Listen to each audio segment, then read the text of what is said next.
Salut mes petits costauds, j'espère que vous passez une bonne journée et que vous êtes en forme. Bien, alors l'été est terminé malheureusement, c'est la fin du soleil, l'automne arrive, les jours se raccourcissent, les températures chutent. Mais non, ne vous inquiétez pas, je ne suis pas du tout en train de vous faire la météo. Mais qui dit hiver dit prise de masse. Alors du coup, je vais vous expliquer comment gérer votre alimentation en prise de masse musculaire. Attention, je parle bien de prise de masse musculaire, mais pas de prise de masse grasse. Aujourd'hui, beaucoup confondent prise de masse avec prise de poids. C'est pas parce qu'on prend du poids qu'on va prendre du muscle. Plus on va prendre du poids rapidement et plus il va falloir faire attention à vérifier que ce soit bien du muscle et pas du gras. Parce que c'est plus facile de prendre du gras que de prendre du muscle.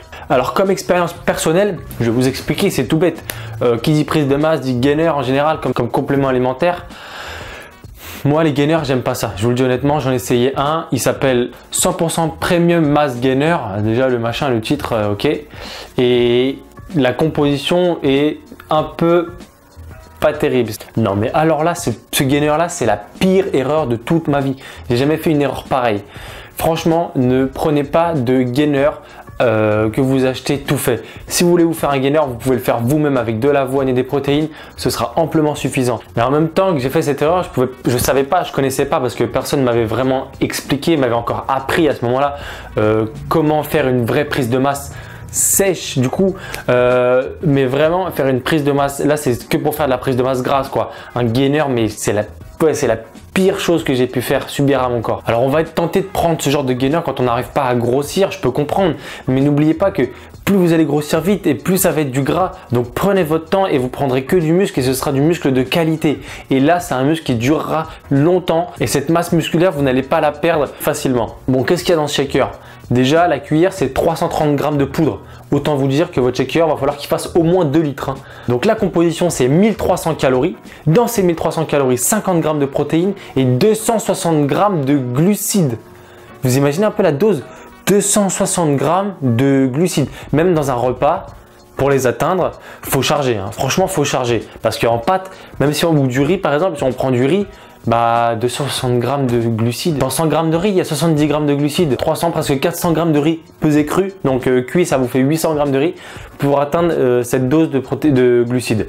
Donc franchement, moi je vous déconseille ce genre de gainer. Du coup, si vous prenez 2 shakers comme ça dans la journée, imaginez 2600 calories, vous prenez votre petit déj, c'est bon. Votre journée elle est torchée. Mais surtout faites pas ça, c'est ironique. Faites surtout pas ça, parce que là, vous allez avoir les macros qu'il faut, c'est clair. Mais les micronutriments, vitamines, il n'y a que dalle, minéraux, il n'y a que dalle. Alors ouais, il y a 11 grammes de BCA je crois dedans, mais on s'en fout. Enfin voilà, faites pas cette erreur, surtout en prise de masse. Ne faites surtout pas cette erreur de confondre prise de masse grasse et prise de masse musculaire. Nous, on cherche à prendre de la masse musculaire pour gagner en force, pour être plus volumineux. Voilà, donc surtout, faites attention à ce que vous prenez en complément alimentaire. Donc une prise de masse sèche, on entend souvent ça, ouais, comment on fait une prise de masse sèche? En fait, une prise de masse sèche, si on veut, une prise de masse normale. C'est une prise de masse où on va limiter la prise de gras. C'est une prise de masse contrôlée avec des apports contrôlés sur tout ce qu'on va ingérer. Alors comment faire? Eh bien, si vous n'avez pas encore vu ma vidéo sur les bases de la diététique, allez la voir. Elle vaut vraiment le coup. Ça va vous aider à tout comprendre par la suite. Donc pour la répartition des macros en prise de masse, on va augmenter un peu les protéines. On va augmenter à 1,8 g par kilo de poids de corps. Les lipides, on va garder 1 g, voire 1,2 g, mais c'est pas très intéressant d'augmenter. Et le reste en glucides. Mais quel apport on va devoir avoir en termes de calories dans la journée?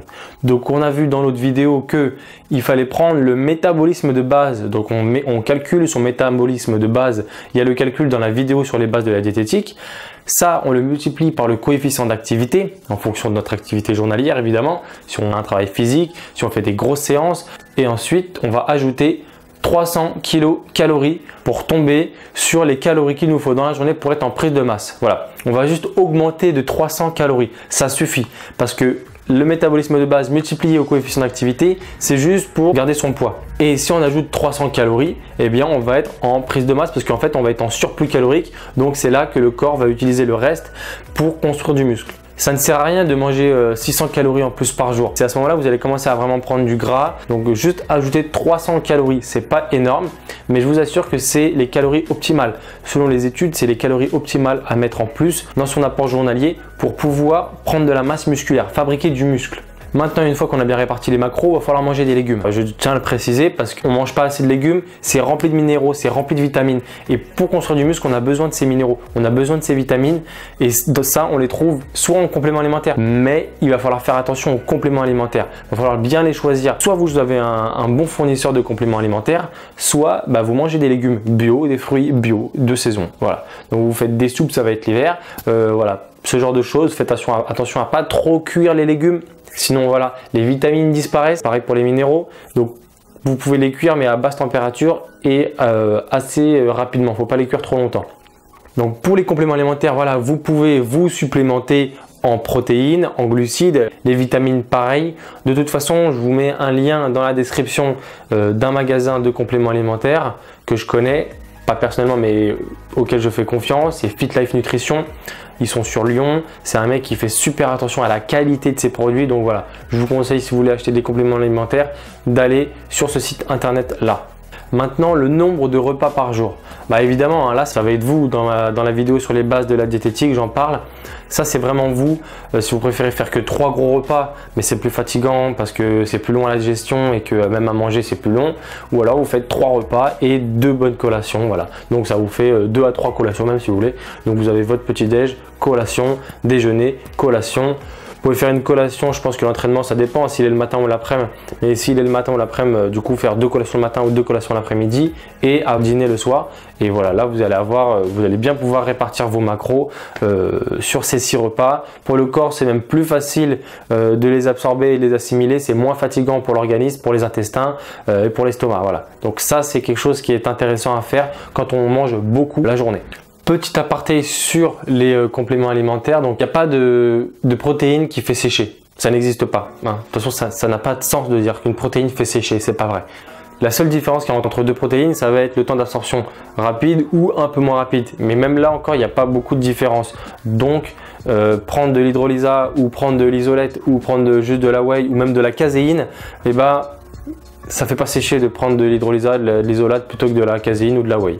Il n'y a aucune preuve scientifique là-dessus. Donc, petit récapitulatif, prise de masse, c'est un apport calorique légèrement supérieur, pas de gloutonnerie, un apport calorique en protéines légèrement supérieur pour fabriquer de la barbaque, pas de carence en vitamines et minéraux grâce aux légumes ou aux compléments alimentaires bien choisis et un apport en glucides légèrement supérieur à d'habitude. Tout ça pour que votre corps puisse fabriquer du muscle en masse. Je préfère vous prévenir, ne vous faites pas d'illusions, vous n'allez pas prendre 5 kg en un hiver de muscle en tout cas, pas 5 kg de muscle. Si vous prenez 5 kg en 4 mois, dites-vous que vous allez prendre 2 kg de muscle. Je préfère prévenir, ne vous étonnez pas, c'est normal. Pour mesurer sa masse grasse, il y a soit des pinces à pli cutané, soit des balances à impédance-métrie qui coûtent un peu cher, mais il y a des pinces qui sont très efficaces et qui coûtent une vingtaine d'euros. C'est la fin de ma vidéo, j'en ferai une particulière en musculation, la prise de masse en musculation, c'est la prochaine que je vais faire, voilà. Donc n'hésitez pas à vous abonner, mettez un pouce bleu sur ma vidéo et je vous dis à bientôt, je vous fais plein de bisous.